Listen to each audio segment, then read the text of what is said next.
اعوذ باللہ من الشیطان الرجیم، پناہ مانگتا ہوں میں اللہ کی شیطان مردود سے۔ یا نساء النبی لستن کأحد من النساء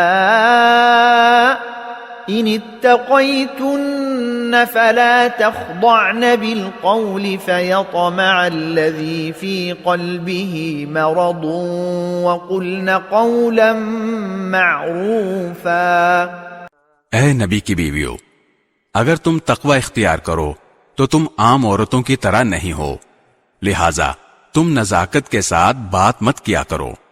کبھی کوئی ایسا شخص بے جا لالچ کرنے لگے جس کے دل میں روگ ہوتا ہے، اور بات وہ کہو جو بھلائی والی ہو۔